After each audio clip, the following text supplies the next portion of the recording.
Llegar a lo que soy hoy ha sido un largo camino. Qué enorme responsabilidad para mí ser la capital más antigua de América, la más vieja ciudad europea edificada en el Nuevo Mundo.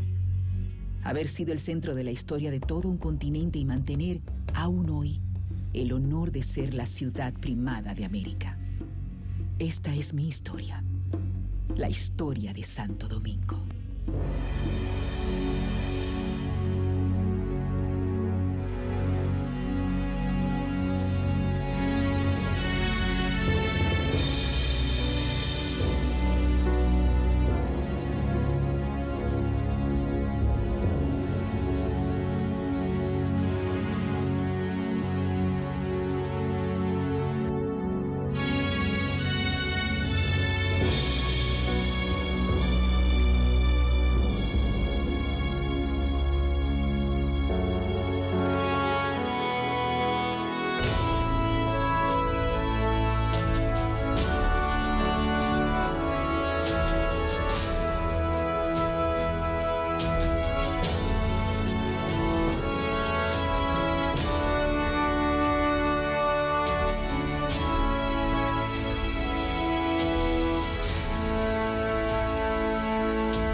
Aquí, en aguas cercanas a mi costa.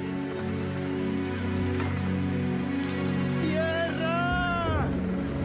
¡Tierra a la vista! ¡Tierra!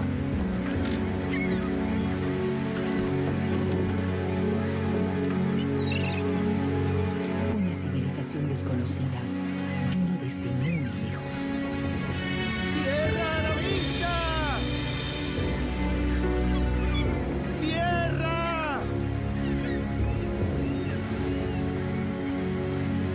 Colón sale del puerto de Palos, llega a las Islas Canarias, concretamente a la Isla Gomera, de ahí se dirige directamente a las Bahamas, donde llega a la isla de Guananí, que él rebautiza como San Salvador, de ahí pasa al norte a la zona norte de la isla de Cuba y de ahí al norte de la Española, que por cierto hace un recorrido muy similar al que van a repetir todos los barcos de la carrera de Indias durante varios siglos de la época colonial, ¿no? Por tanto, de alguna forma, él diseña un poco el viaje de ida y el viaje de vuelta después, ¿no? Él sabía perfectamente dónde estaban las tierras al otro lado del océano, y sabía perfectamente por dónde se podía ir y por dónde se podía regresar.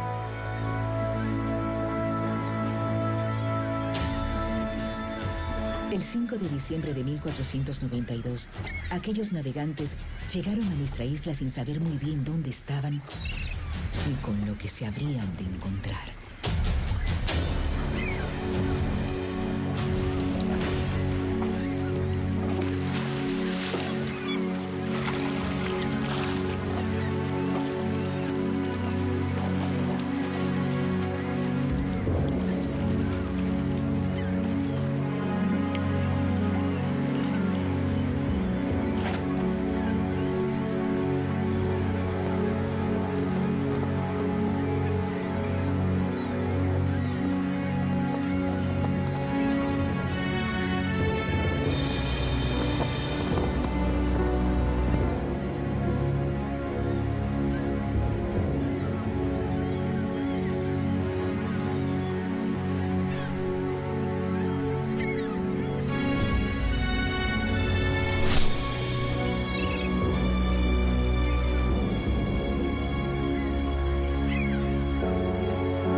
Para el mundo esto significó completar el globo terráqueo, por primera vez teníamos una imagen completa de lo que era el planeta. Con el descubrimiento de América o del Nuevo Mundo, es que comienza en realidad el periodo moderno de la historia universal.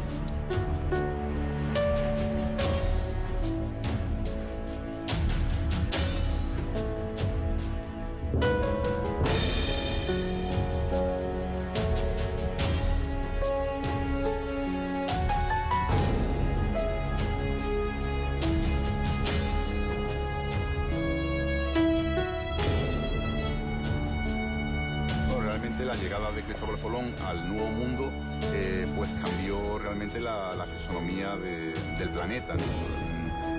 Estábamos ante un mundo cerrado donde Europa prácticamente no tiene relación con África y prácticamente con Asia tampoco, porque los turcos habían cortado el paso de la ruta de la seda.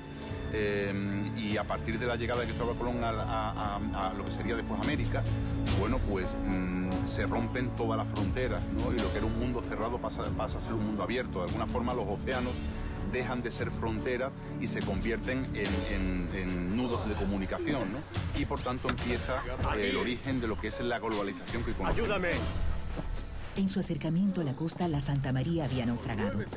El almirante decidió usar los restos de la nave para construir el Fuerte Navidad. Mostraron que no venían de paso.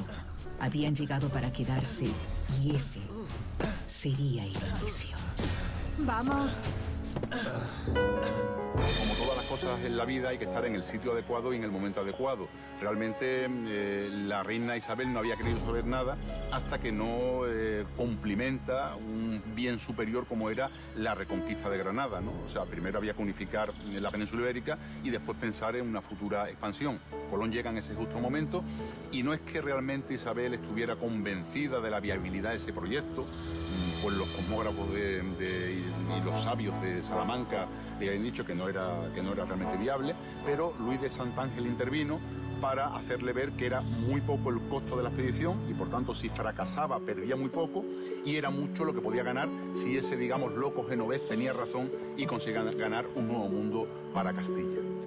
Cuando trajisteis vuestro proyecto teníamos otra prioridad: recuperar nuestro territorio.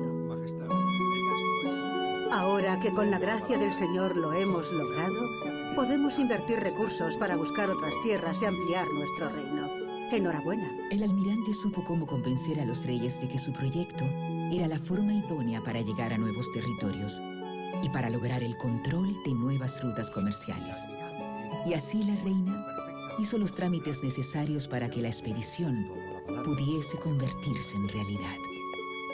Él fue el gran empresario del descubrimiento, porque gestionó todo el apoyo necesario. Visitó al rey de Portugal, después a los reyes católicos, armó la empresa del descubrimiento. Naufragada y desmantelada la Santa María, no todos cabían en el viaje de regreso. Decidieron que se quedarían 39 voluntarios. El almirante tenía prisa por regresar a España y dar la buena nueva de que había comprobado su teoría y de que los reyes ampliarían sus señoríos en tierras llenas de riquezas. Esto le permitiría regresar con más barcos y más hombres. El cacique Aguacanagariz ofreció protección a los españoles que se quedaron terminando el Fuerte Navidad con los restos de la Santa María. ¿Coge esa también?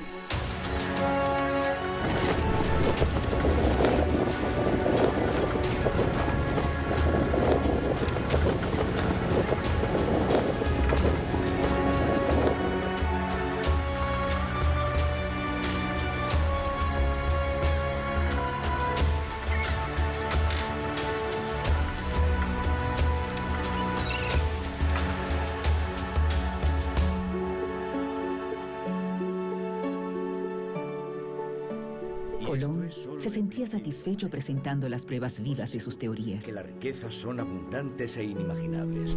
Cada aborigen, cada papagayo, cada regalo representaba su aplastante victoria sobre los sabios que habían descalificado sus argumentos. Tenéis que entender que es otra cultura. El oro demostraba que valía la pena invertir más para ensanchar y enriquecer a la corona.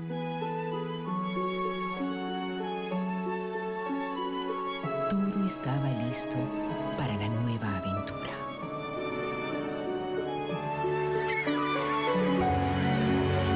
Y el almirante regresó a estas tierras.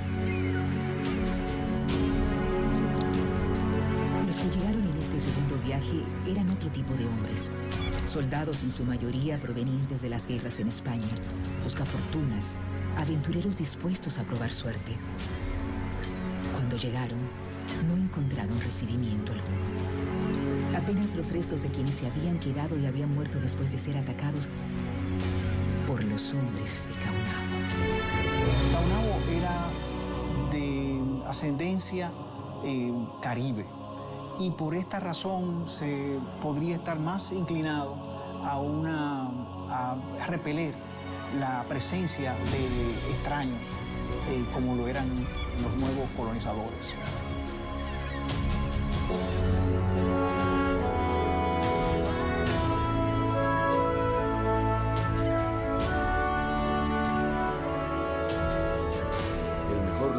Ellos no volvieron a construir el fuerte en ese lugar y decidieron hacer su nuevo asentamiento en la desembocadura del río Baja Bonico y lo bautizaron como la Isabela, en honor a la reina Isabel.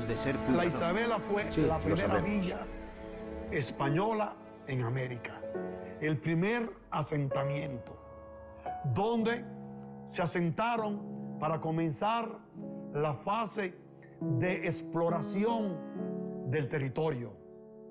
Casi siempre los españoles buscaban lugares apropiados para su asentamiento, es decir, lugares que tuviesen agua, que tuvieran una protección marítima, que estuviesen un poco al socaire de los vientos y sobre todo de los huracanes. Entonces lo haremos así. Mirad. Mirad allí. Pronto se dieron cuenta de que aquí tampoco estaban solos.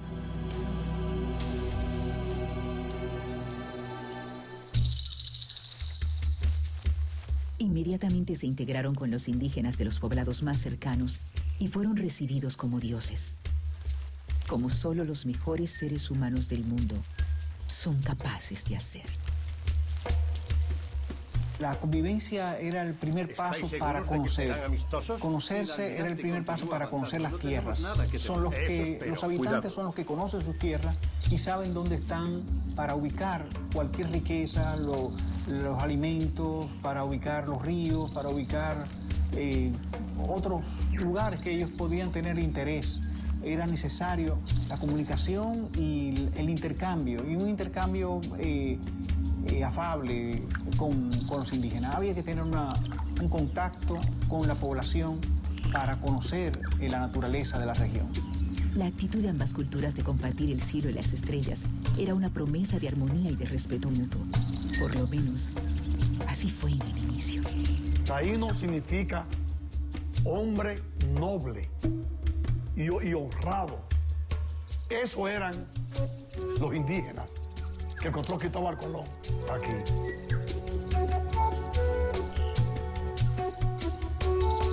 Esta isla sería el centro desde donde se partiría en todas las direcciones a explorar un continente que no sospechaban que fuese tan grande. Desde donde se saldría a conquistar tierras que descubriría Cristóbal Colón y todos estos aventureros. Gracias. Él y sus hombres venían dispuestos a conocer cada rincón de la isla, en búsqueda de riquezas.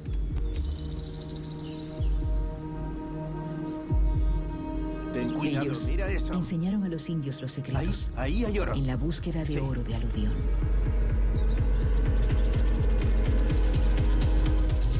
¡Qué maravilla! ¡Oro! ¡Oro! ¡Sí!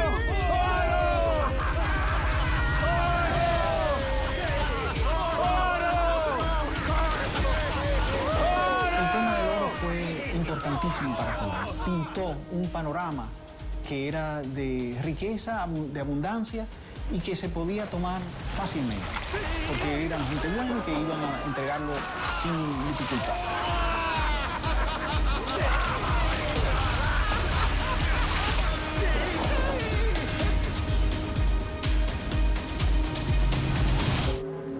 Pero los habitantes de estas tierras pronto entendieron que tendrían que defenderlas. El primero en saberlo fue Caonabo, y su primera respuesta había sido la matanza de los 39 españoles en el Fuerte Navidad, quienes habían salido a cometer tropelías contra los indios y contra las indias.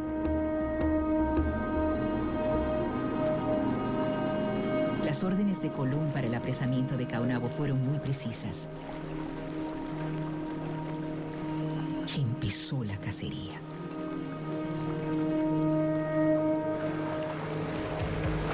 Los indígenas no tardaron en conocer cuál sería su destino.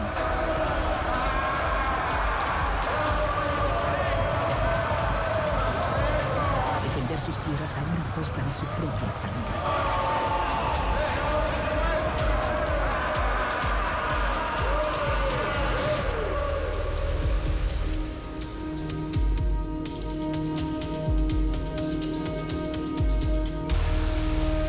De su libertad.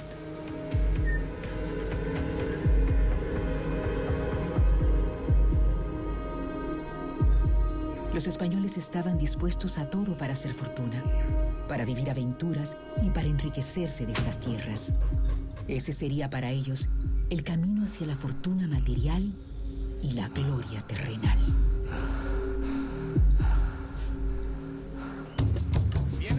Se instalaron en la Isabela con la intención de preparar un asentamiento estable, fijo y definitivo. Aquí fue que llegó Bartolomé Colón, hermano del almirante y de Diego Colón, navegante y cartógrafo, primer adelantado y segundo gobernador general de las Indias. ¡Al fin estoy aquí! El fundador de Santo Domingo. ¡Qué bueno, hermano! Era navegante, era cartógrafo y tenía un carácter, digamos, también fuerte, como el propio Cristóbal, tenía muchos parecidos con él, y es el que se convierte un poco en el lugarteniente de su hermano, de forma que cada vez que su hermano se va, delega en Bartolomé Colón todos sus cargos, ¿no? en su ausencia.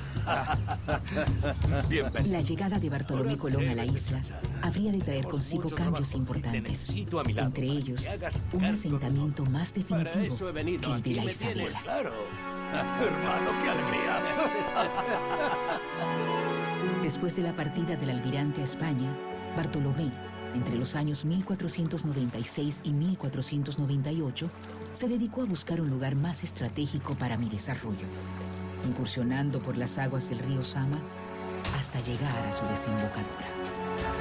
Bueno, Bartolomé Colón, en ausencia de su hermano Cristóbal Colón, en 1496 decide marchar de la isla Isabela, donde hay mucho disgusto, la gente está bastante descontenta, los indios han provocado hambrunas porque han dejado de cultivar la tierra y además han quemado los alimentos para intentar expulsar a los españoles, y ante esa, digamos, esa desgana y esa desilusión de los pobladores, deciden marchar hacia el sur y hacer la fundación en Santo Domingo, que la hacen en el margen izquierdo del río Ozama, que después ya llegará Nicolás Obando y lo cambiará al derecho, y ahí va a tener fortuna esa fundación de Santo Domingo como capital, digamos, de la isla española y en esos momentos de todas las Indias, ¿no?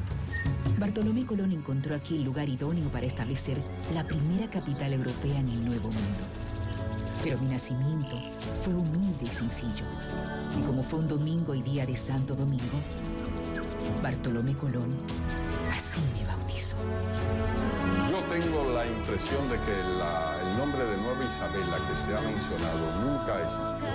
Pero para mí, cuando Bartolomé Colón decidió crear un nuevo emplazamiento urbano como el más importante en perspectiva, lo hizo con el nombre de Santo Domingo. No Santo Domingo de Guzmán, Santo Domingo.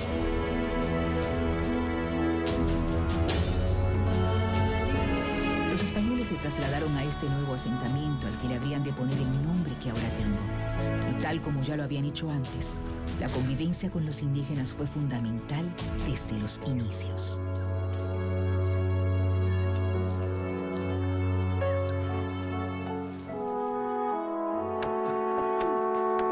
Bartolomé Colón enseguida se afanó en mi construcción, utilizando los mismos materiales que usaban los indígenas. Mientras tanto, su hermano Cristóbal preparaba en España su tercer viaje. Heme aquí hecha una naciente realidad, donde convivían nativos con recién llegados. Por lo menos, hasta que los colonos descubrieron minas cerca del actual San Cristóbal.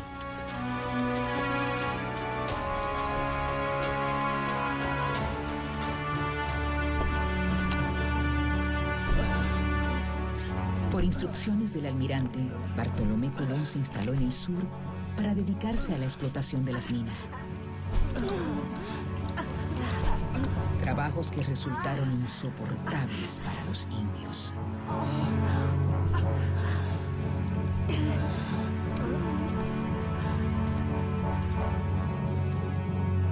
Los colonos querían cada vez más oro. Los indígenas no soportaban esos trabajos y comenzaron a sublevarse.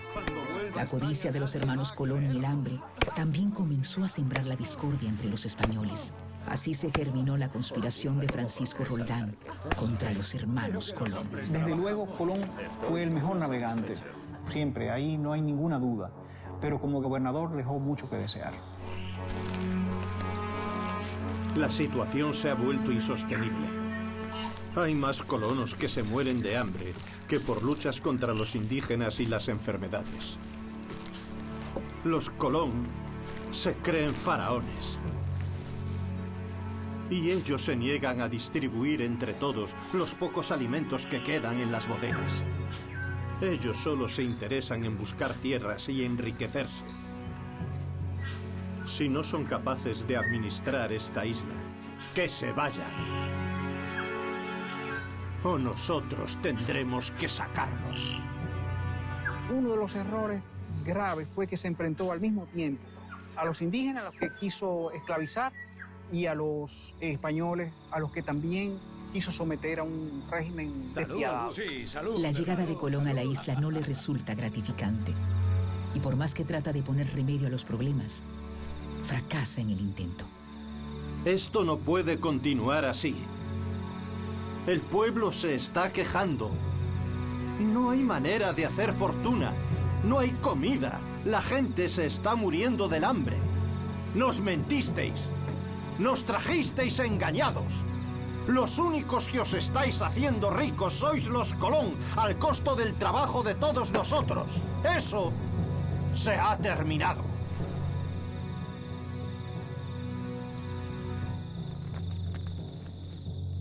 Cuidad muy bien vuestras palabras, Roldán. No tenéis ningún derecho a dirigiros a mí de esa manera.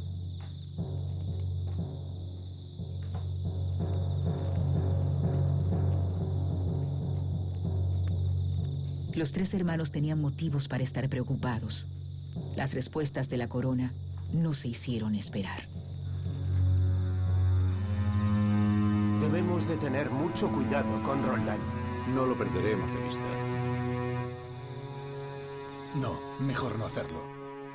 La situación de la isla se había vuelto realmente caótica, la factoría colombina estaba prácticamente en quiebra y por tanto los reyes católicos deciden poner remedio y mandar nada más y nada menos que a su mayordomo, al pesquisidor Francisco de Bobadilla, que cuando llega a la isla española se encuentra realmente un panorama dantesco. 7 españoles han sido justiciados, otros 5 esperan su turno para justiciarlo y hay 50 españoles que han muerto, medio centenar, prácticamente de inanición por las hambrunas, ¿no? Por tanto estaba prácticamente en quiebra.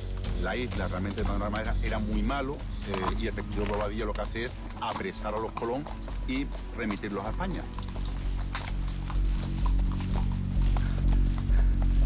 Don Alonso, ¿a dónde se me lleva? ¿Seré ejecutado? No os van a matar, os van a embarcar, os llevan al navío.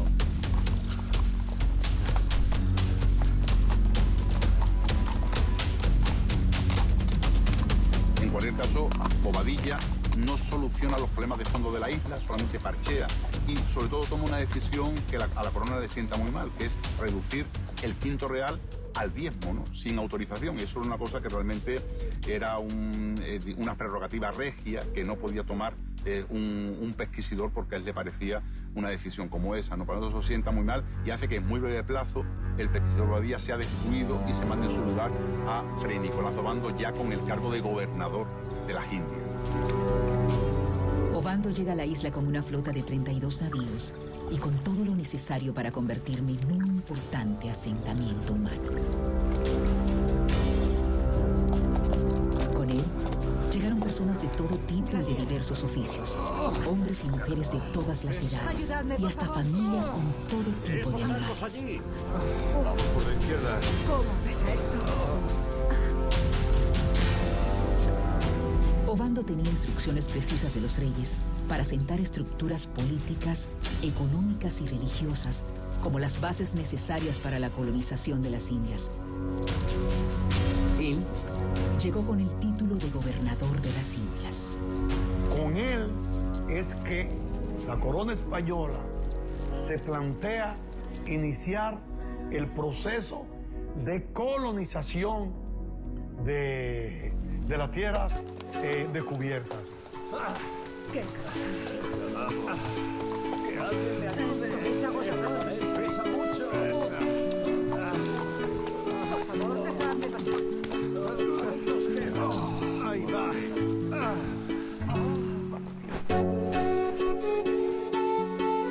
Este es el joven Bartolomé de las Casas cuando llegó por primera vez en el mismo viaje de Nicolás de Obando. Un joven que con el tiempo habría de convertirse en testigo y protagonista de importantes acontecimientos históricos que nos habría de contar en sus escritos.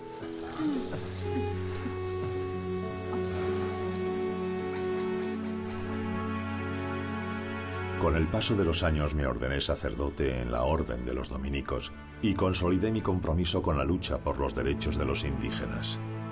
La mano del Señor y mi afición y dedicación hacia la escritura me permitiría el poder narrarles estos hechos.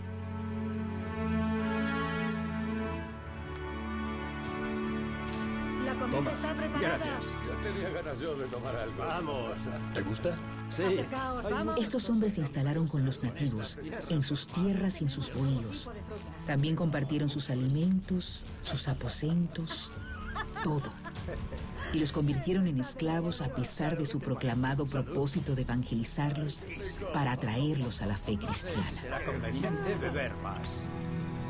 Las quejas por parte de los religiosos de la isla no se hicieron esperar, y tampoco las reacciones a dichas quejas. Ha llegado un comunicado del rey, informándonos de la prohibición de usar a los indígenas para trabajar. Y dice que traigamos esclavos africanos. El rey ya había hablado. Los indígenas tenían que ser considerados súbditos de la corona como los mismos españoles. Hombres libres, con derechos.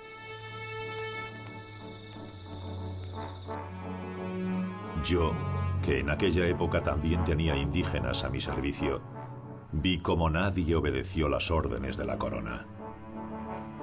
Me sentí muy culpable por haber sido parte de todo, y me di cuenta de que era tan injusta la esclavitud de los africanos como la de los indígenas. Haremos toda la ciudad en... Los reyes le habían dado instrucciones a Obando de construir un asentamiento fijo en la isla a la altura de la corona española, y con ese objetivo había traído a todo el personal necesario. Aquí empezaron a pensar en mí como ciudad, y aquí empecé a nacer como la ciudad primada de América. Estarán todas por aquí. Aunque algo más habría de pasar antes de que eso sucediese. Hagamos algunas también en esta zona. Faltaba que la naturaleza creara las condiciones para mi ubicación definitiva.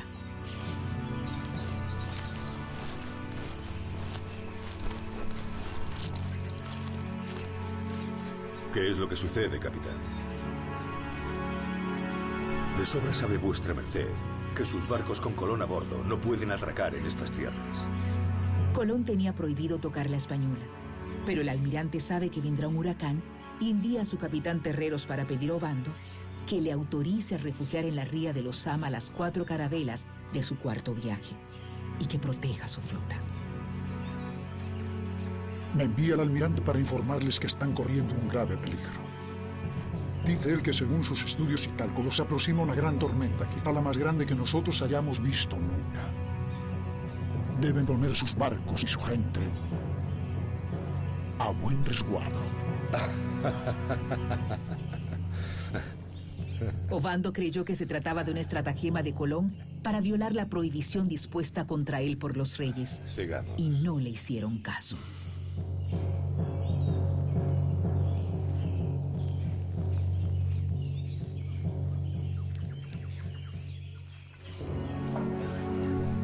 Ayudadme. Esto es un castigo divino. ¿Qué ha sido? Más troncos, más troncos, más troncos. No he visto nada igual. Las burlas se convirtieron en llanto. Descalificaron los conocimientos que le habían dado a Colón todos los estudios, las experiencias y las observaciones. No había hecho más que empezar a nacer cuando ya estaba destruida. Ovando y todos sus hombres y mujeres acababan de aprender cómo eran las tormentas tropicales y desde entonces se aprendieron bien su nombre aborigen, huracán.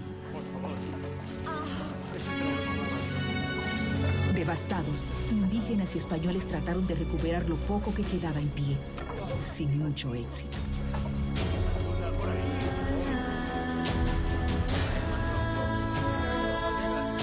Pero estos hombres no se amedrentarían, sino todo lo contrario.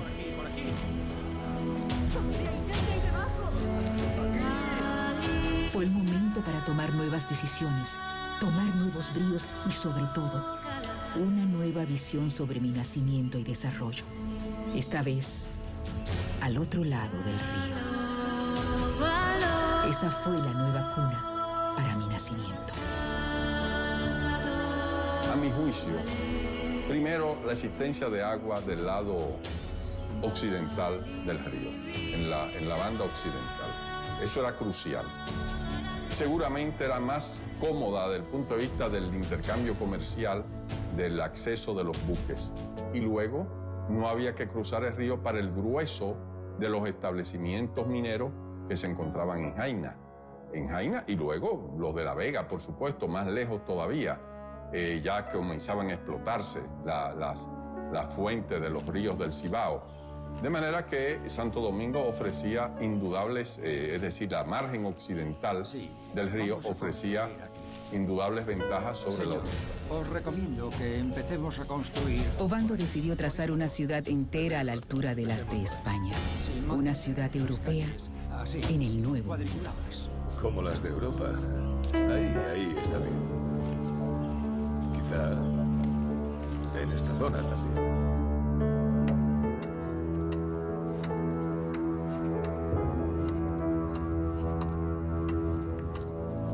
Para la construcción de esta ciudad, habrían de usar materiales resistentes como piedra y ladrillos, aplicando los conocimientos sobre construcción que trajeron de España. Todo lo que hagamos debe ser en piedra, lo grande y lo pequeño. Nos va a costar más tiempo, dinero y esfuerzo, sí, pero ninguna tormenta podrá jamás con esta nueva ciudad. Ovando se había propuesto empezar la construcción de varias obras al mismo tiempo para acelerar mi crecimiento. Realmente, a partir de Nicolás Ovando se empiezan a construir casas de piedra en Santo Domingo, un poco aprendida la lección de que las construcciones vernáculas, pues al final con los huracanes, que en la época de los tormentos fueron muy frecuentes en la Española, una época de bastante virulencia en cuanto a huracanes en esos años, pues se decidió eso, que realmente si se quería colonizar aquello para permanecer, pues había que construir casas de piedra, ¿no? Entonces empieza la construcción pétrea, se empieza, ya digo, con Nicolás Ovando, y el estilo siempre se ha dicho con un estilo muy andaluz y muy extremeño. Lo primero es lo primero, entendió el comendador. Ovando ordenó edificar una fortaleza como las que protegían a muchas ciudades del viejo continente. Esta construcción marca el inicio de mis muchas primacías. La primera fortaleza del Nuevo Mundo. Una fortaleza en torno a la cual vivieron los primeros habitantes durante el proceso de construcción.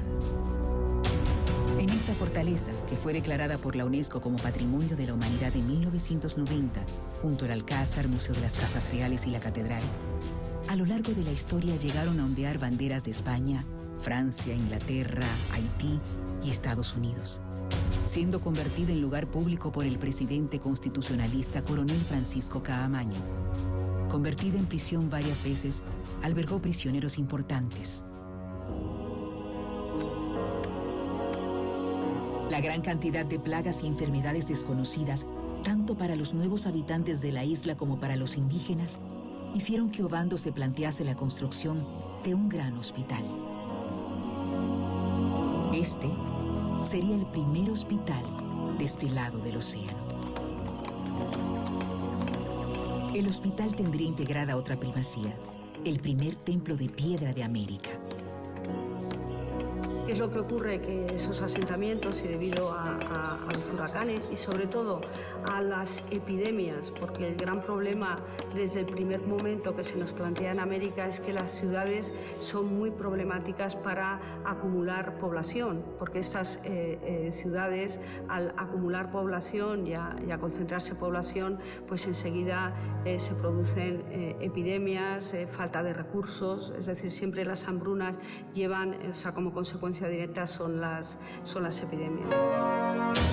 Con el nombre del patrón de las curas, San Nicolás de Bari es una de mis más importantes primacías al convertirse en modelo para la construcción de otros hospitales del Nuevo Mundo.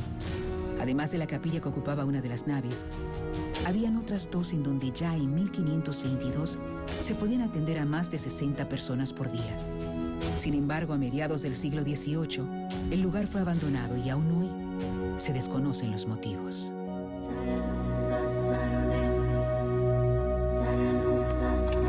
Y se empezaron a trazar las calles que llevaban a las obras principales y las más frecuentadas. Y lo hicieron en forma de damero, cuadriculadas, tal y como se hacía en Europa. Vamos, estáis demasiado lentas. Y así comenzaron su construcción usando mano de obra indígena. Siempre ha dicho la historia que María de Toledo, la esposa del virrey Diego Colón, que tenían su sede en lo que hoy es el Alcázar, que lo construyeron como Casa Morada, en esa calle ella paseaba, como es lógico, con su séquito. Y por eso la calle Las Damas. Es la base del trazado de la ciudad en la parte occidental. Es la primera calle que se construye y es digamos, la matriz que va a dar la cuadrícula, que era la nueva forma en que se construían las ciudades ya al final de la Edad Media. Bautizada con distintos nombres a través de los tiempos como Calle Colón, Calle de la Capitanía General, Calle del Gobierno, Calle del Palacio y Calle del Convento de los Jesuitas, en esta calle se encuentra la Fortaleza Osama, la Real Audiencia, la casa de don Rodrigo de Bastidas, algunas casas de la época colonial pertenecientes a miembros importantes de la ciudad de la época, y al fondo el Alcázar de Colón y la actual Plaza de España. Las calles, la fortaleza, el hospital, la iglesia. También se levantó la principal edificación de la primera etapa de la Casa de Contratación, en donde se habrían de tomar las decisiones más importantes del Nuevo Mundo. El primer centro administrativo de la corona española en América. Junto a este, otro edificio para la institución más importante, la Real Audiencia, primer tribunal de justicia del Nuevo Mundo. ¡Date prisa! Ambas edificaciones están hoy en día unificadas en el Museo de las Casas Reales de Santo Domingo. La Casa de Contratación es una de las estructuras de gobierno más interesantes de toda la colonia, por una razón fundamental, y es que esta Casa de Contratación se encarga de controlar el monopolio de las mercancías que entran y que salen de las colonias, que salen de los reinos de Indias. La palabra más adecuada sería reinos de Indias.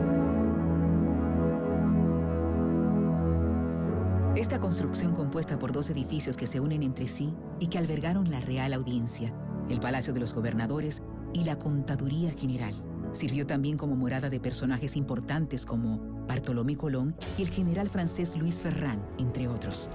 Más tarde sería el Palacio Gubernamental y ya en 1976 se convertiría en el Museo de las Casas Reales, siendo el más completo del continente americano por la colección que alberga de la época.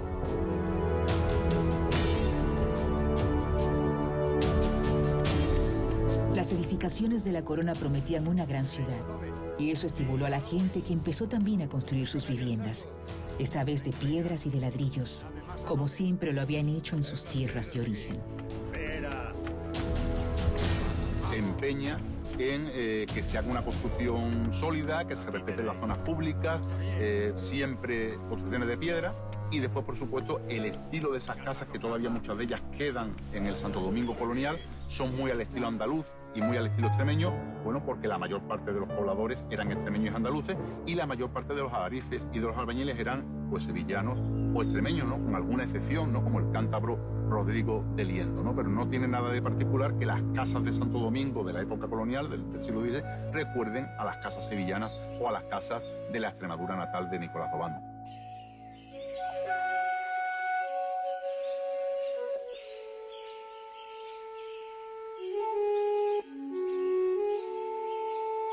Pero Obando no solo se habría de concentrar en la construcción de la ciudad.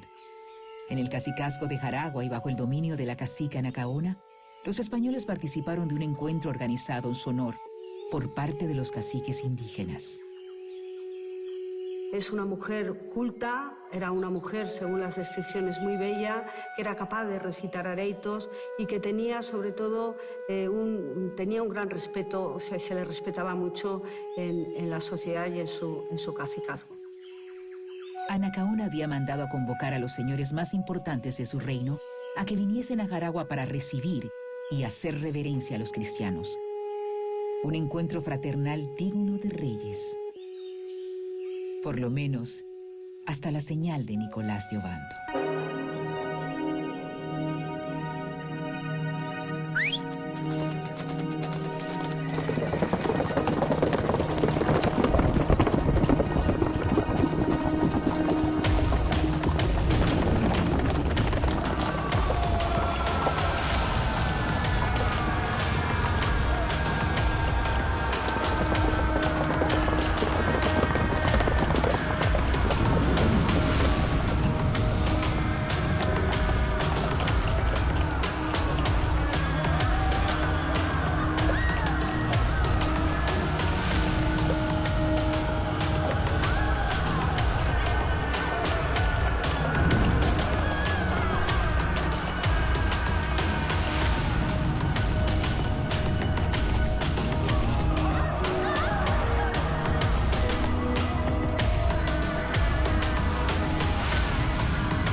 Para masacrar a todos los señores de la región, a las mujeres y a los niños.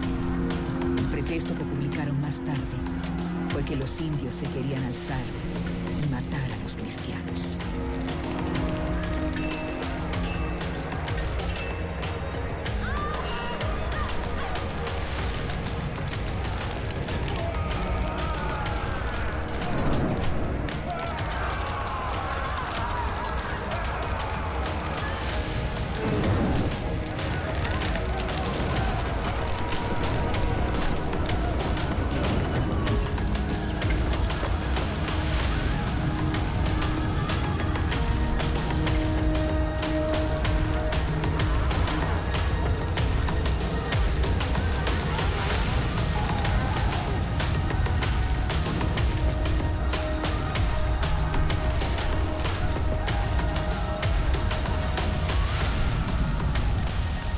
Obando tenía una experiencia, era un hombre capaz, era un religioso ultramontano y venía con una claridad muy grande de explotar a una población inferior en condiciones terribles, como lo hizo y lo propició De manera que él cumplía su papel, él aplicaba su experiencia dentro de la Orden de Alcántara y lo que sabemos es que fue un gobernante funesto desde el punto de vista de la suerte de la población aborigen. Se tomó como estadista que era, muy en serio, de pacificar totalmente la isla y asentar la colonización. Y efectivamente así lo hizo, ¿no? Y no le tembló la mano y fue una persona especialmente dura en el sometimiento de la población indígena con las famosas matanzas de Higüey y de Jaragua y con la ejecución de Anacaona, que siendo Nicolás d'Obando un gran estadista, una persona que realmente dejó asentada una colonización que parecía inviable en los años previos, son los puntos oscuros de su biografía. Siempre, incluso yo creo que él mismo se lamentó un poco de aquellos excesos que cometió en aquellos años, ¿no? Que tanto le criticaron incluso en su propio tiempo.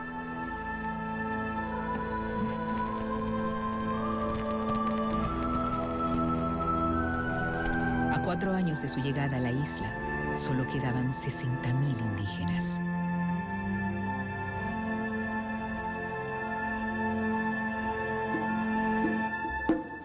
La progresiva desaparición de los nativos dio paso a la llegada de esclavos a esta tierra. Los cambios en la ciudad van muy deprisa. ¿Qué? ¿Va todo bien? De pronto, estaba convertida en el centro de distribución y venta de esclavos africanos para el Nuevo Mundo. Se ven bien. Al principio llegarían en pequeñas cantidades, pero no tardarían en aumentar poco a poco. Sí, esto me gusta. Mirad esto, ¿qué os parece? Bien, sí. Sí.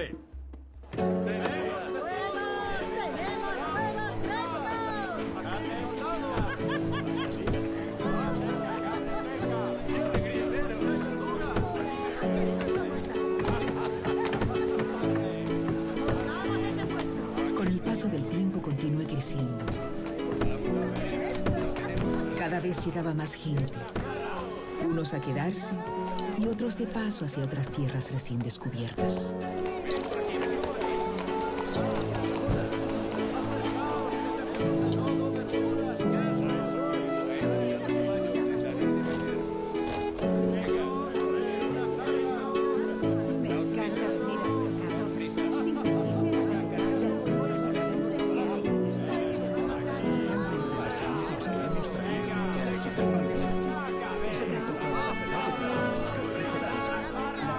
Me había convertido en la escala obligada de todos los que llegaban a este continente llenos de sueños, con ganas de convertirse en algo que no eran en sus tierras de origen.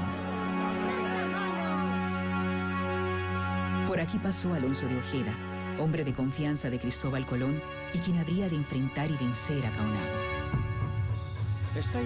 Diego Velázquez, fundador de muchas de las villas de esta isla, fundador también de La Habana y de Santiago de Cuba. Realmente todos podemos hacerlo. Juan Esquivel también pasó por aquí. Se enfrentó a Cotubanamá. Hizo las paces con él haciendo el intercambio de nombres llamado Cuatiao, y al que más tarde llevaría a la horca.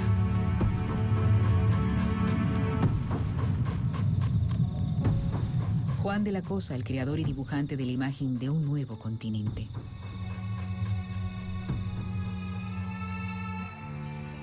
También pasó Hernán Cortés, quien vivió muchos años en la isla y fue conquistador en tierras de México. Vamos, tenemos que partir. Y Francisco Pizarro, que fue alcalde en Panamá y conquistador en Perú. No aguantaba más. Quiero comer. También pasaron por aquí Diego de Nicuesa, gobernador de Veragua en el Istmo de Panamá. Y Ponce de León, el primer gobernador de Puerto Rico y que moriría tratando de poblar la Florida. También pasaron por la isla muchos otros, entre ellos Vasco Núñez de Balboa, Enciso, Américo Vespucio y Rodrigo de Bastidas. Poco a poco, estaba convirtiendo en la ciudad primada de América, la ciudad que habría de albergar las primacías del Nuevo Mundo. Es una isla demasiado grande. Tenemos que ocupar cuanto más territorio mejor. Explorar y poner esta tierra que rinda sus frutos, porque pronto seremos más. muchos más. Durante el gobierno de Obando se fundaron villas como Asua de Compostela, Salvaleón de Higüey, Cotuí, Puerto Plata, Santa Cruz del Ceibo, hasta alcanzar el número de 15 villas. ¿Por aquí? La isla se iba llenando y yo continuaba creciendo. También todo por aquí.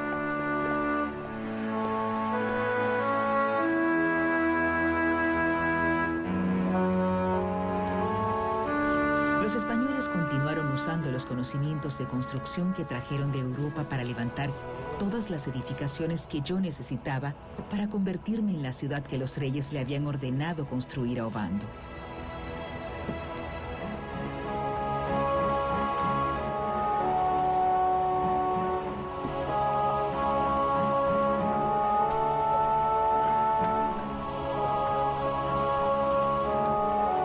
La llegada de gran cantidad de religiosos de distintas órdenes hizo que me fuese convirtiendo cada vez más en el centro religioso de este nuevo mundo.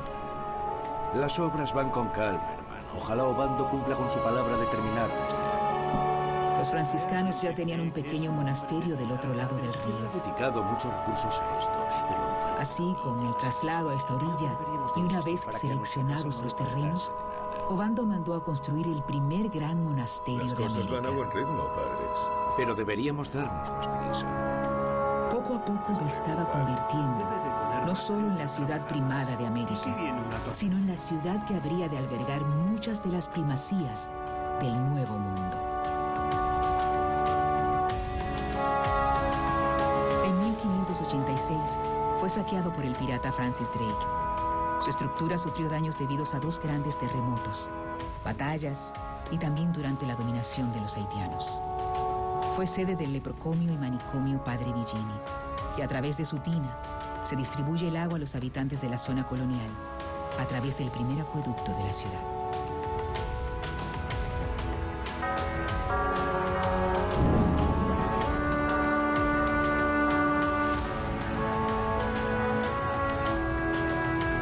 Diego Colón llega en 1509 y cambia toda la cúpula administrativa y militar, repartiendo los cargos y encomiendas entre sus amigos y allegados, algo que, entre otras cosas, desencadenaría en los llamados pleitos colombinos.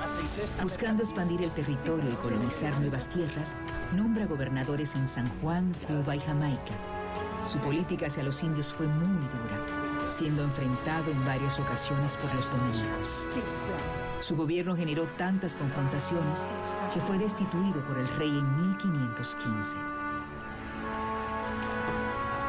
Habrían de llegar más gobernadores, más gentes de todo tipo y clase social, y más religiosos, dando comienzo a la etapa más importante de la defensa de los derechos de los indígenas. Los dominicos eran religiosos de mucha capacidad, educados casi todos en la Universidad de Salamanca. Sí. Entre ellos se destacaban Fray Pedro de Córdoba, un teólogo de prestigio, y Fray Antonio de Montesino, un gran orador. Entre los muros de mis construcciones llegarían a crecerse por primera vez en el Nuevo Mundo nobles ideales y auténticos principios cristianos y amor al prójimo, como nunca hasta este momento de la conquista habían sucedido. Los dominicos fueron a la labor evangelizadora pensando en volver a ser una iglesia lo más fiel a la iglesia primitiva de Jesucristo. Esta fue la idea de su fundador y la siguieron en todas partes. Incluso hasta contagiaron a los franciscanos de esta idea de hacer esta vuelta a los orígenes del cristianismo. Diego Colón mandó a construir un palacio similar al existente en Mancera de Abajo, en Salamanca.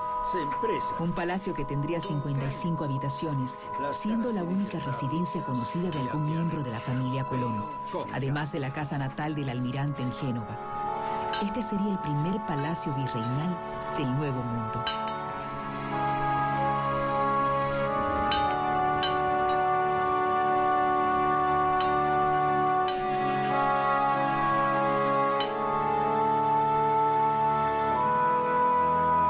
Con vistas a la Plaza de España por un lado y al río Osama por el otro, es la residencia virreinal más antigua de América y el primer palacio fortificado. Hoy convertido en uno de los más importantes museos de la ciudad, donde se exhiben muebles, arte, instrumentos y armas de la época. Convertida en ruinas durante muchos años, la remodelación que vemos hoy en día fue realizada entre 1955 y 1957 por el arquitecto español Javier Barroso. A un lado del Alcázar se encuentra otra primacía, lo que en su momento fueron las Reales Atradanas, lugar en donde se embarcaban mercancías y se reparaban los barcos que habrían de partir hacia otros lugares del continente.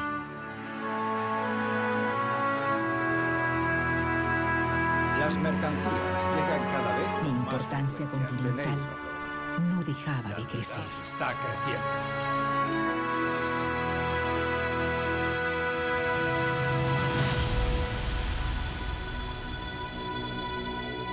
In nomine Patris, Filii et Spiritus Sancti.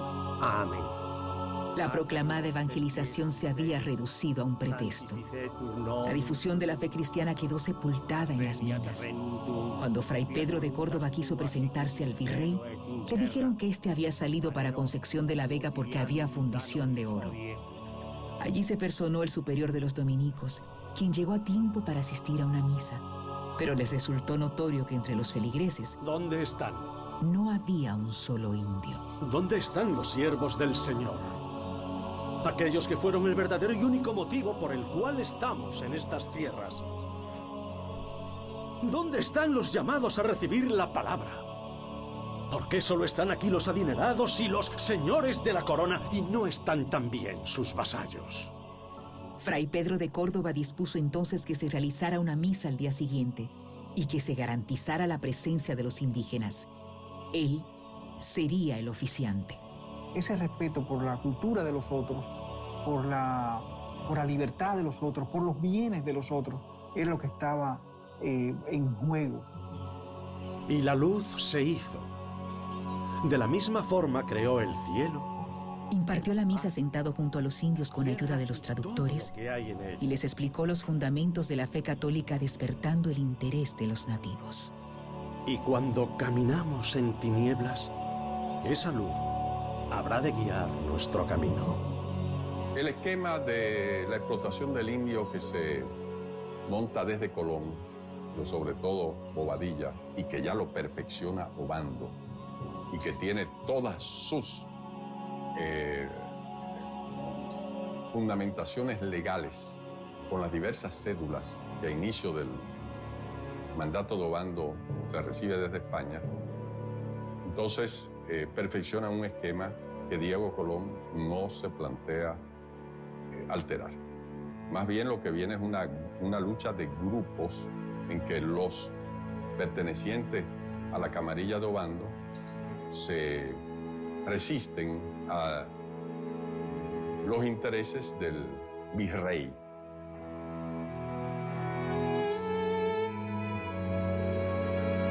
Y que en todas las Indias se sepa que a partir de ahora y en este tribunal de apelación se podrán dilucidar pleitos y soluciones como si fuese la mismísima audiencia real de la corte. Y habrán de ser en todas las tierras conocidas y por conocer, y para que todos los habitantes de las mismas puedan acudir a ellas.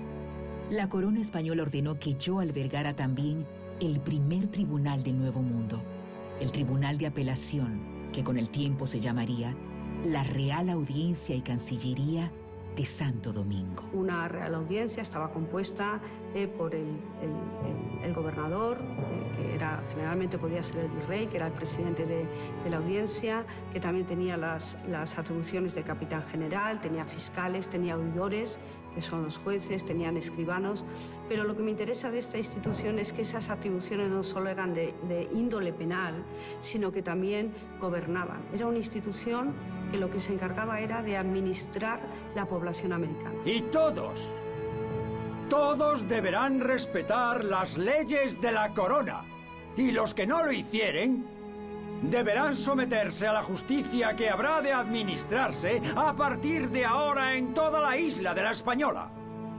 Pero no toda la justicia dependería de este tribunal en el Nuevo Mundo. Sus salones no iban a recibir las querellas de quienes más lo necesitaban, y esa instancia la estaban gestando auténticos cristianos, sin poner piedra sobre piedra, sino edificando un pilar de conciencia con los fundamentos de la verdad de Cristo. Me falta masa. ¿Alguien quiere agua? Venid por aquí.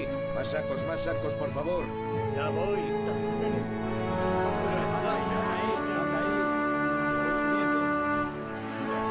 También se empezó a construir un convento, el primer convento dominico que habría de albergar también a la primera universidad de América, la Universidad de Santo Domingo. Pronto estará terminado. Bien, ojalá sea así.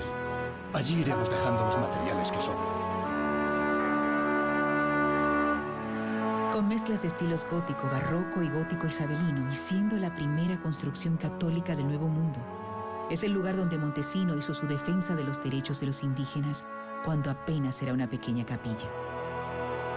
Arrasado por piratas, afectado por huracanes y cerrado durante la ocupación haitiana, el edificio llegó a albergar varias órdenes religiosas, hasta que en 1954 los dominicos retomaron su posesión.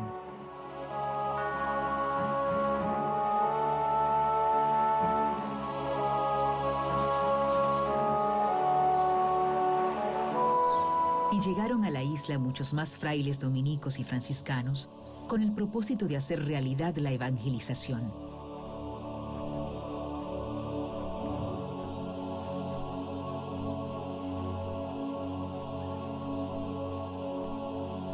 Hicieron falta 18 años de conquista para que los indígenas escucharan hablar de Dios por primera vez, para que se tomara en serio la evangelización y para que por primera vez en estas tierras se les defendieran sus derechos. Entonces, ¿estás contenta? Los sacerdotes de la Orden de Santo Domingo captan esta situación de lo que es la continuación de un estado horroroso de explotación del indio y producen esta histórica protesta que indudablemente tiene un valor universal en términos de defensa de los derechos humanos elementales.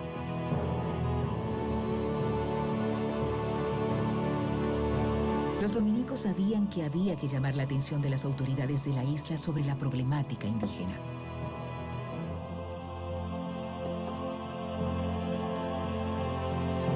Discutieron y escribieron entre todos el Sermón del Domingo y decidieron ponerlo en boca del mejor orador de todos.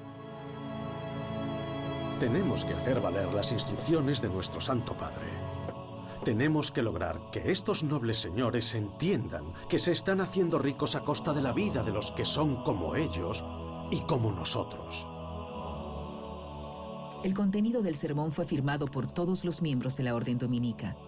El mismo Pedro de Córdoba visitaría al virrey para solicitarle que no faltase a la misa del domingo y que tampoco faltasen sus funcionarios. El cuarto domingo de Adviento, que coincidió el 21 de diciembre de 1511, Fray Antonio de Montesino, con acuerdo de toda su comunidad, ofrece el famoso discurso Evo, ego, vos clamantis in deserto, la voz que clama en el desierto, en el que acusó a todos los españoles de vivir y estar en pecado mortal por la forma en la que trataban a los indígenas, ¿no? Realmente fue un discurso trascendental porque planteó, de alguna forma, cuando dijo esto no son hombres, de alguna forma planteó la igualdad natural de todas las personas, ¿no? Adelantándose pues varios siglos a su planteamiento, bueno, primero su reivindicación por parte de los ilustrados en el siglo XVIII y a la Declaración Universal de los Derechos Humanos de 1948 de la Organización de Naciones Unidas. Vamos entrando ya. ¿Por qué viene tanta gente? Yo era aún muy joven, pero ese día estaba allí. Se dieron cita en la iglesia los hombres y mujeres más importantes e influyentes de la ciudad. Ninguno de nosotros, los allí presentes, imaginábamos lo que iba a suceder y la repercusión histórica de ese momento a través de los siglos.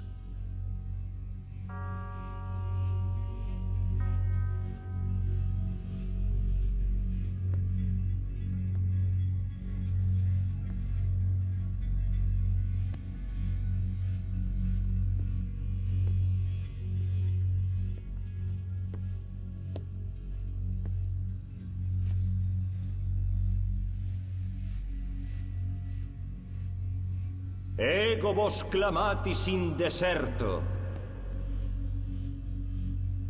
Soy la voz que predica en el desierto de las conciencias que el Señor está mirando desde las alturas, como mira la sequedad en que viven, en grave peligro de condenación. Todos estáis en pecado mortal, y en él vivís y morís por la crueldad y tiranía que usáis con estas inocentes gentes. Decid con qué derecho y con qué justicia tenéis en tan cruel y horrible servidumbre a estos indios. ¿Con qué autoridad habéis hecho tan detestables guerras a estas gentes que estaban en sus tierras mansas y pacíficas, donde tan infinita de ellas, con muertes y estragos nunca oídos, habéis consumido?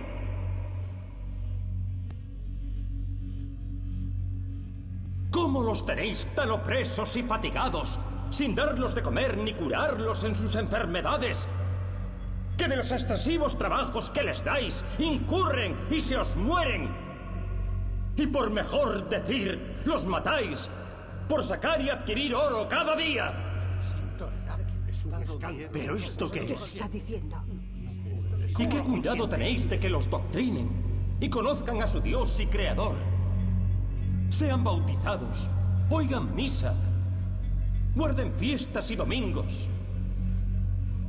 ¿Estos no son hombres? ¿No tienen ánimas racionales? ¿No sois obligados a amarlos como a vosotros mismos? ¡Esto no entendéis! ¡Esto no sentís! ¡Callen a ese hombre! ¡Hacedlo callar! ¿Cómo estáis en sueño tan letárgico, profundo, dormidos? Tened por cierto que en el estado en que estáis no os podéis más salvar que los moros o turcos que carecen y no quieren la fe en Jesucristo. Don Diego no daba crédito a lo que acababa de oír. Nadie podía creer que un joven fraile pudiese enfrentar así públicamente al representante de la corona en la isla.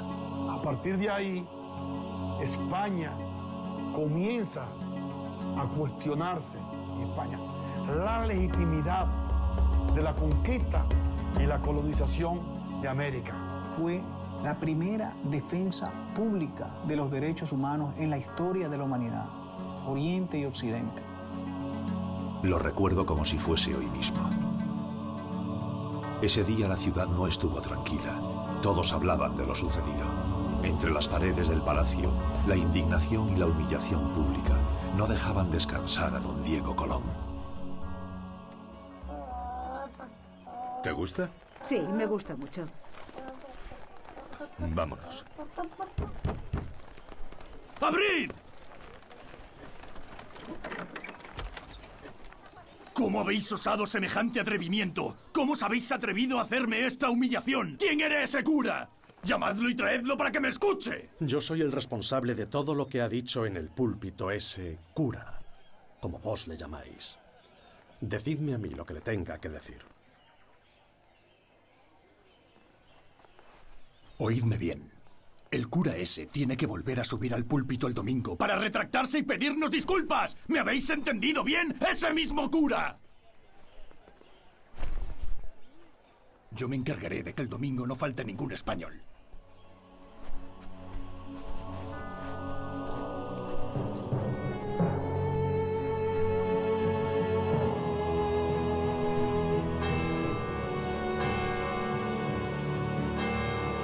Bienvenido. Gracias, padre. Ese domingo la capilla estaba repleta y todos esperaban la retractación de los monjes.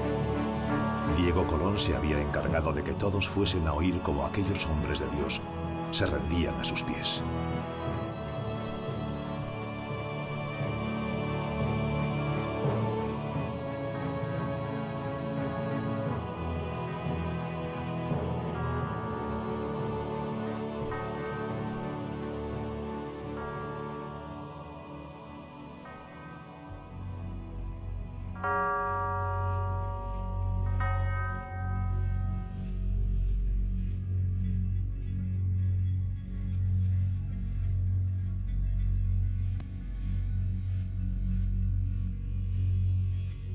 Todos estáis en pecado mortal, y en él vivís y morís por la crueldad y tiranía que usáis con estas gentes.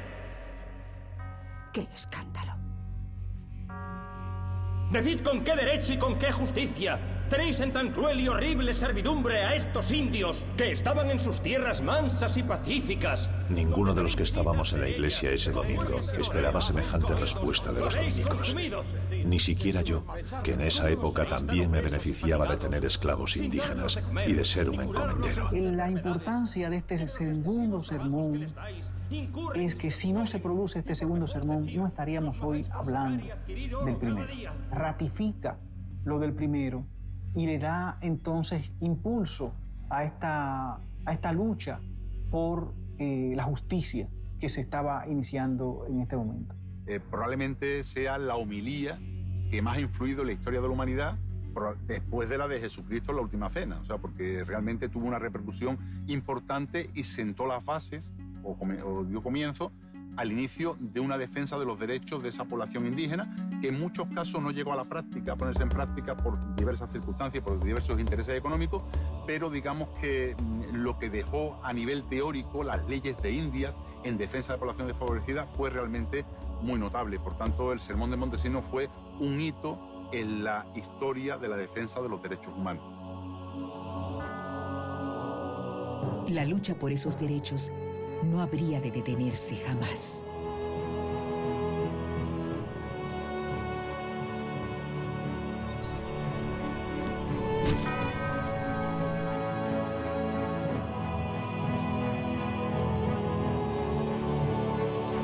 A mí solo me faltaba la máxima representación de la iglesia, la que pasaría a ser una de las edificaciones más importantes de este nuevo mundo, la catedral.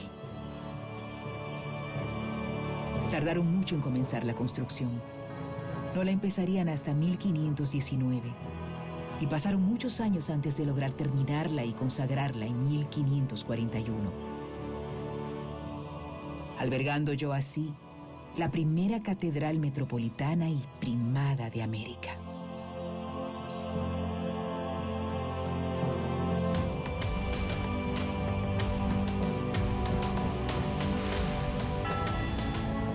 Construida con piedra calcárea y de estilo gótico con bóvedas nervadas, esta primacía de más de 3.000 metros cuadrados alberga un vasto tesoro artístico de retablos y cuadros. Entre ellos, una tabla de la Virgen de la Altagracia de 1523. Ebanistería, mobiliario, monumentos y lápidas, entre ellas la de Simón Bolívar, uno de los antecesores del Libertador. En ella reposaron durante un tiempo los restos de Cristóbal Colón.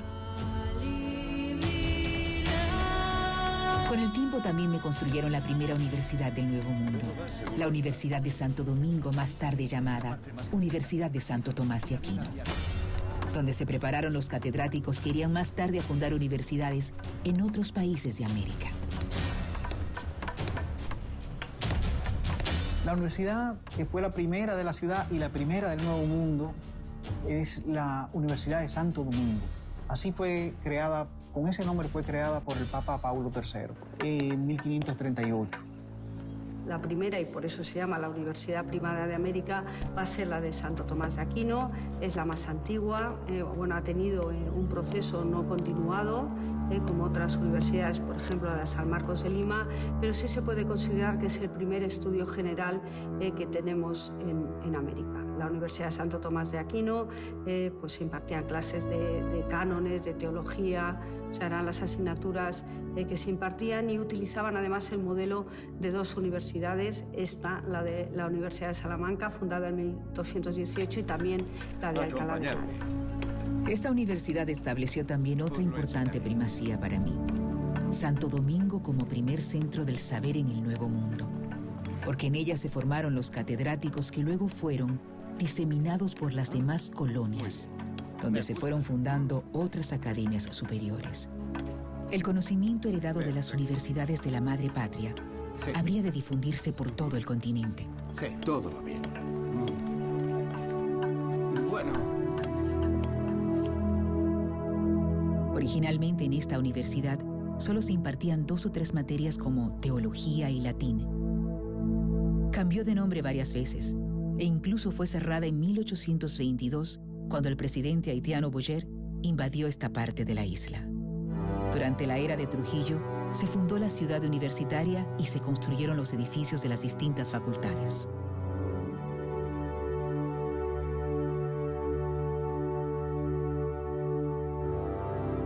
En 1961 o 1962 se le concede autonomía y fuero.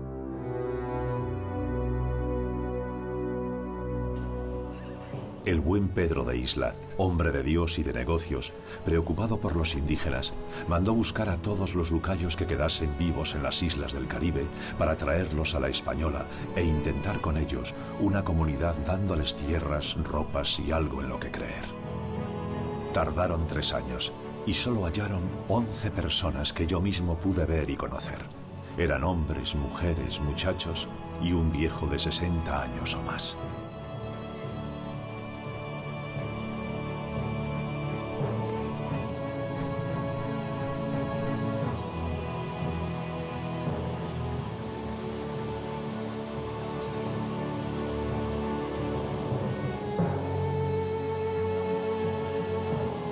De todos los lucayos que una vez habitaron estas tierras, solo quedaban estos 11 en todo el Caribe. De los que habían nacido en esta isla, apenas los recuerdos. Ya eres un hijo de Dios. Bienvenido. Ve con Dios.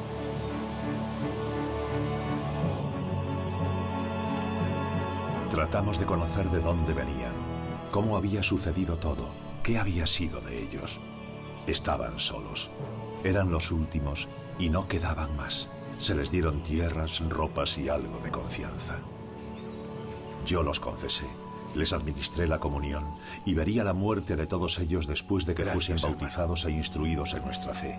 Y suplico a nuestro Señor Dios Todopoderoso que me dé la misma devoción, las mismas lágrimas y la misma condición que yo vi en ellos cuando llegue el momento de mi muerte.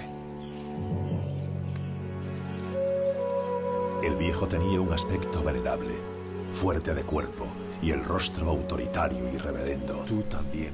Parecíame ver en él a nuestro padre Adán.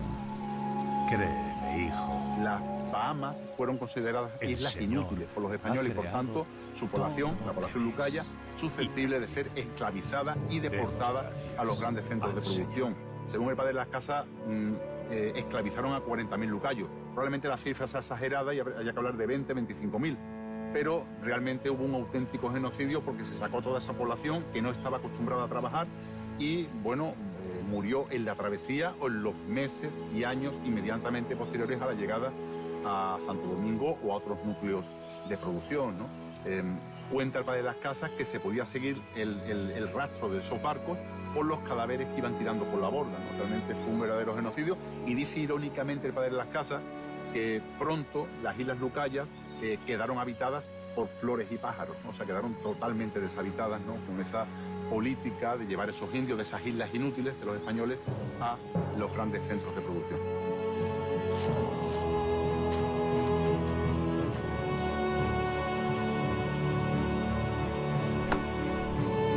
De poco sirvieron las atenciones tardías, los intentos de mantener la raza, de hacerlos sentir hermanos, de hablarles del cielo, mientras los conquistadores les adelantaban el infierno en esta tierra, y peor aún, en sus propias tierras. Quizá fue la tristeza, la soledad, el sentimiento de no tener un futuro. Quizá fue la resignación. Dejaron de comer, de procrear, de darse curas y de oír oraciones. Se entregaron a nuestro Padre, como lo había hecho Jesucristo en la cruz. Los primeros indígenas habían muerto masivamente, los últimos, uno a uno. No sirvió de nada querer cuidarlos, ni sirvió de nada el arrepentimiento tardío. Los colonizadores pudieron evitarlo y no quisieron hacerlo. Yo creo que las reivindicaciones del padre de las Casas, unido a la denuncia del genocidio cometido por los indios lucayos, provocó ese famoso debate de Valladolid de 1550-1551, en el que se enfrentaron las dos grandes corrientes, digamos la corriente oficial, aristotélica, representada por Juan Ginés de Sepúlveda, y la corriente crítica, representada por Fray Bartolomé de las Casas, ¿no? Va a ser un discurso trascendental. La conquista se habría de detener hasta definir el trato que habría de dársele a los indígenas en el Nuevo Mundo.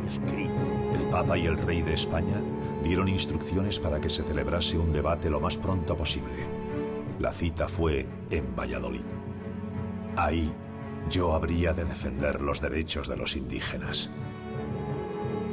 De frente tenía a Juan Ginés de Sepúlveda, uno de los sólidos eruditos de la época que sostenía la teoría de Aristóteles sobre la superioridad de unas razas sobre otras, como la justificación de la esclavitud.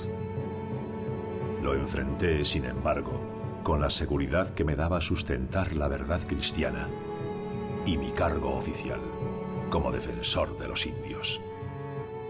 Es interés de todos la continuidad de la conquista del Nuevo Mundo, pero también lo es la evangelización de todas esas gentes. Es por eso, además, que España tiene derechos a esos territorios por decisión papal. He oído todo lo que han dicho y he leído lo que ambos han escrito. Y he de manifestarme de acuerdo con las enseñanzas de nuestro Señor Jesucristo, y esta es mi conclusión. Los habitantes de las Indias son, como nosotros, hijos de Adán y Eva. Y como nosotros poseen un espíritu y un alma inmortal, y por eso son nuestros hermanos. Y deberán ser tratados con la máxima humildad y justicia, porque son seres humanos. Y este pensamiento y ordenanza deberá ser promulgado en todas las iglesias del Viejo y del Nuevo Mundo. Y en los próximos días habremos de escribir las leyes que ayuden a conservar, gobernar y dar un trato justo a los indios. Unas leyes que prohíban que se les someta a la esclavitud y los que la padeciesen que sean liberados. Unas leyes que prohíban alejarlos de sus tierras y esas sean tenidas como propias como cualquier súbdito de la corona. Y habrá de continuar la conquista y esas leyes aplicadas.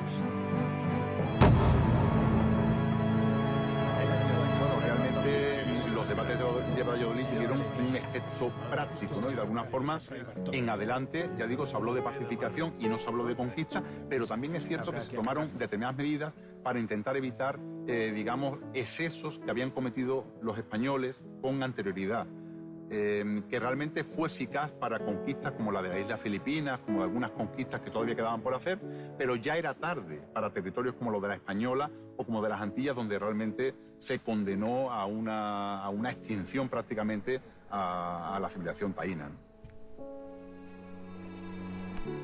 Con el tiempo, fue mucho lo que medité sobre mi lucha, sobre los claroscuros de los éxitos en los estrados y los fracasos en el terreno de los hechos. Y aún así, pude publicar muchos de mis escritos. El más importante de ellos, la historia de las Indias y el testimonio que doy en él, finalmente vio la luz 315 años después de mi muerte.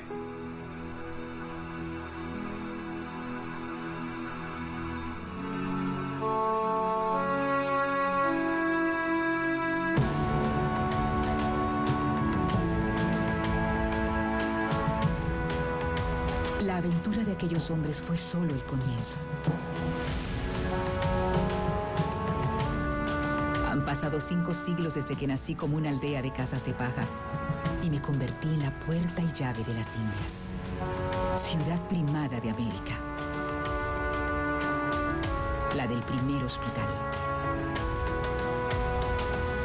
el primer monasterio, la primera fortaleza, la primera catedral, las primeras casas reales, la de la Real Audiencia y el primer palacio virreinal, la llamada Atenas del Nuevo Mundo de la primera universidad. Fui heroica en cada batalla para sobrevivir y en cada una de las luchas que durante siglos libré. alcanzar la independencia y la libertad. Ciudad histórica, imaginada, vivida. Sueño sobre sueño. Esfuerzo sobre esfuerzo. Ciudad que reafirma su pasado y mira hacia el futuro. Moderna. Abierta al mundo. Y en continuo crecimiento. Ciudad de más de 3 millones de habitantes. Y gente que trabaja, ama y lucha por un futuro mejor. Por hacer de mí la ciudad de sus sueños. Espacio humano de equidad y bienestar para todos. Al tiempo que atesoro las vivencias y la herencia de mi pasado. Porque aquí comenzó todo.